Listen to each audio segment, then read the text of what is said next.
Hello, I'm Mick Quigley, and I'm just putting a little bit of an experiment together here to show how the universe, in my view, was created out of sound. And I've got a very, very simple device here. And the device, I'm really copying a guy called Ray Tomes who set this up previously, but I want to show how you can do it yourself really, really easily. And so what we've got here is just a speaker. I've got the top of a plastic container, and I put some water on it. And the speaker is Bluetoothed to my phone, and it's coupled to a website called onlinetonegenerator.com, where it allows you just to play sounds of different frequencies. So what I'm going to begin with is setting the phone to so it's here it is. It's onlinetonegenerator.com, and I'm going to set the frequency. Hopefully you can see that, 75 hertz, and I'm going to press play. Now I've got this at a fairly low volume, and there is energy going into the water, but you can't actually see any effect.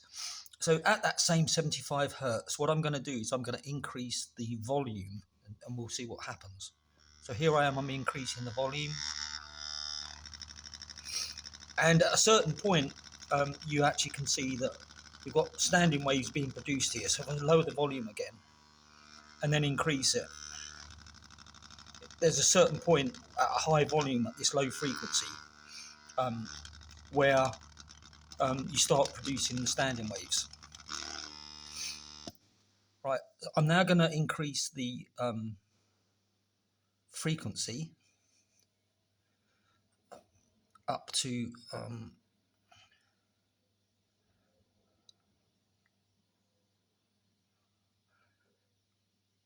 125 hertz and press play. And here you can see different sizes of standing waves, and at sort of quite a high volume you can see them all moving around.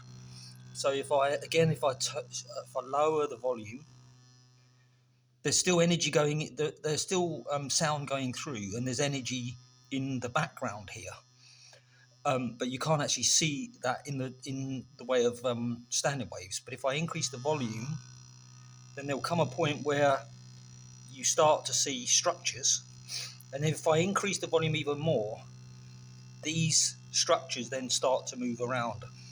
And I think this is really, really important, because the standing waves that we're seeing, if we was to scale this up, that the lid here was the size of the universe, and the standing waves that we produce were much, much bigger. They would be the size of superclusters. And so you can produce this standing wave, or the supercluster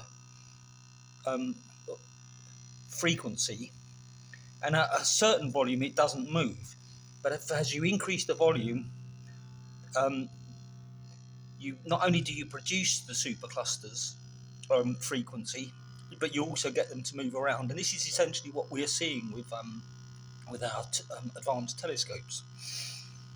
So I'm going to press stop, and now I'm going to increase the frequency even more,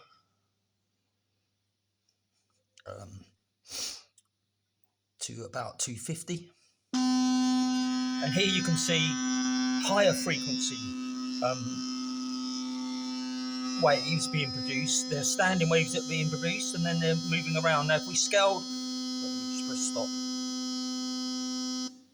If we scaled that up to the size of the universe, then that would be maybe the equivalent of a galaxy.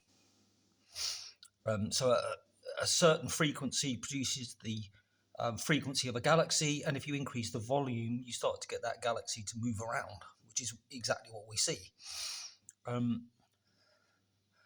So I'm now going to increase the frequency to 300, and here you can see that they're even smaller. And now we might be getting to producing something like a star. And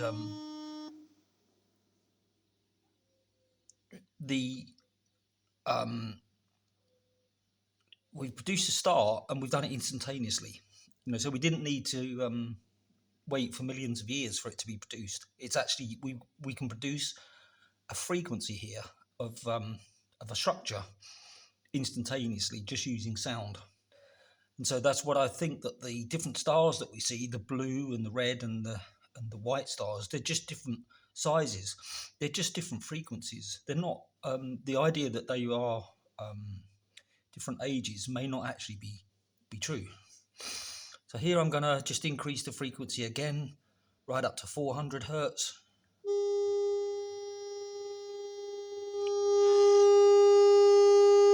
And here you can see them even smaller. Whoops.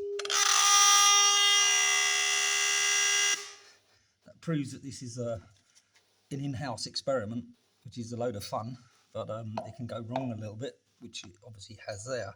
So I'm going to put the frequency back to 250 because it's a bit more of a I know it's a bit more of a manageable frequency to work with for this purpose. So here we have at 250 hertz, a mid-volume. You can see that not only have you produced structures, you're getting them to move around. Now, if I increase the frequency there and really high, I hope that what you saw there was not only did we produce lots of structures, standing waves, but they actually flew out of the lid. And this is really what probably a supernova is, that you're piling more and more sound into the star, and eventually it's exploding. It's because there's energy being continuously entered into the star